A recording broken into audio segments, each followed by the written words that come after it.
We need reliable news sources and places to get information.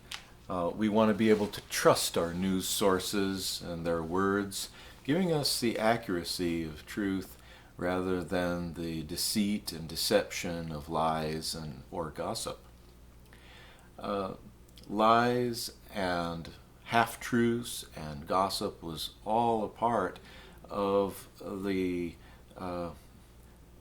difficult things that came against Jesus Christ. His mother often slandered.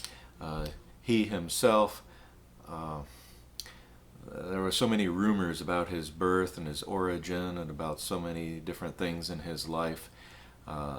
He was accused at different points of all kinds of evil and things that were not true. In the Old Testament, David also faced these kind of deceptive lies and innuendo against him. And so, as Christians, we also face those times or those kind of situations as well. There are probably times in your life where you've also faced lies and deception and things that were just not true, people gossiping about you, and it's just not true. What are we to do in those times? What is the answer? Well, it's complicated by each situation, but David also gives us a direction to go when we feel falsely accused. Psalm 64 is one of those helpful areas where we can follow in David, but really follow in Jesus' footsteps as well. Psalm 64. Hear me, O God, as I voice my complaint. Protect my life from the threat of the enemy. Hide me from the conspiracy of the wicked, from that noisy crowd of evildoers. They sharpen their tongues like swords and aim their words like deadly arrows. James, the book of James, talks about the tongue being a deadly evil that, like a ship's rudder that can steer a little part that steers the whole big ship into trouble. Those that have gone through the difficult times of being falsely accused identify with Jesus, and with those that also were falsely accused.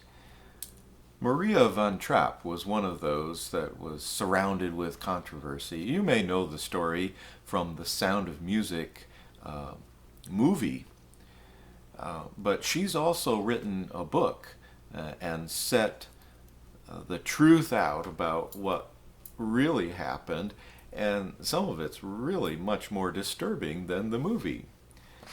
In her book, she described the time when the captain broke off his engagement to the princess or the duchess from Vienna, and she described how a flurry of gossip went around Austria at that time, and the gossip was that the young teacher Maria was pregnant, and that Georg had resolved to marry her because of the pregnancy, not because of love. And this is what she wrote. Who starts such a story? Nobody. It doesn't start as a story. It starts as an inflection of the voice, a question asked in a certain tone and not answered with no, a prolonged little silence, a twinkle in the eye, a long drawn, well, I don't know. These are the fine roots of the tree whose poisonous fruits are gossip and slander. Of course,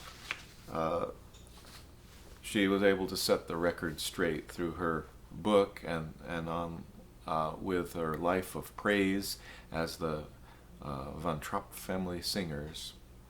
And that's really where Psalm 63 ends too, with praise to the Lord, just as the family praised the Lord.